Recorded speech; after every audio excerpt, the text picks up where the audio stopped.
વાવ-થરાદ જિલ્લાના ભાભર તાલુકાના ચેમ્બુઆ ગામ સાથે સંકળાયેલા નહેર જમીન દબાણ મુદ્દે ફરી એકવાર ચર્ચા તેજ બની છે। છેલ્લા 3 વર્ષથી ન્યાયની માંગ સાથે સંઘર્ષ કરી રહેલા કેવલરામ અમીરામ બ્રાહ્મણે તીખી પ્રતિક્રિયા આપતા જણાવ્યું છે કે મુખ્યમંત્રીની કચેરીથી લઈને સંબંધિત તમામ વિભાગોમાં અનેક લેખિત અને મૌખિક રજૂઆતો કરવા છતાં કોઈ ઠોસ કાર્યવાહી થઈ નથી। કેવલરામ બ્રાહ્મણનો આક્ષેપ છે કે મુખ્યમંત્રી સ્તરેથી સૂચનાઓ આપવામાં આવી છતાં સ્થાનિક તંત્ર માત્ર કાગળ પરની કાર્યવાહી કરી રહ્યું છે।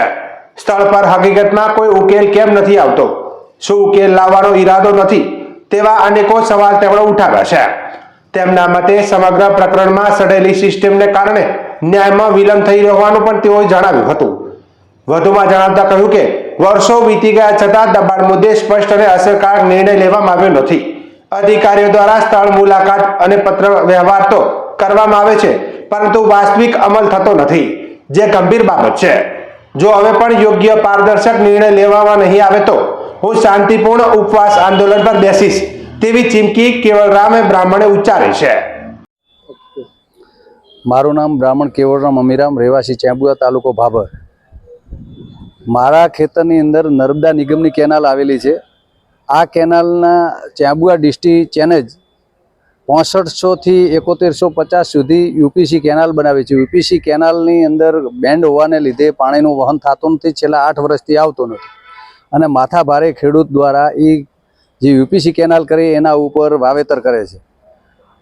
બીજો ભાગ જે 7300 ચેનેજ છે ત્યાંથી ઓપન કેનાલ છે, અહીંયા સર્વિસ રોડ છે। સર્વિસ રોડ માથા ભારે માણસ બંધ કરી નાખે છે, એને લીધે મારા ખેતરમાં છેલ્લા 4 વર્ષથી હું વાવેતર કરી શકતો નથી।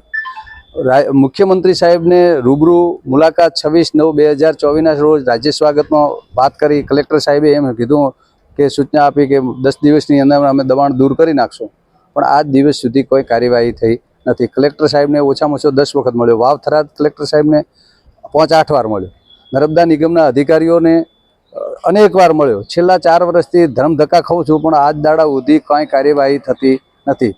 તો હું તંત્રને ખૂબ વિનંતી કરું છું કે મને ન્યાય આપો, હું સાચો છું, બરાબર તપાસ કરો, તપાસ કરીને એનો જે સાચો ન્યાય રહ્યો એ આપો, એવી હું તંત્ર પાસે ખૂબ રજૂઆત કરું છું। છેલ્લા 3 વર્ષથી તંત્રે આપની જે ન્યાય પ્રક્રિયાની માંગ કરી રહ્યા છો, હજી સુધી નિવડો આવ્યો નથી? ના, હજી બિલકુલ મને કોઈ ન્યાય સાચો મળ્યો નથી।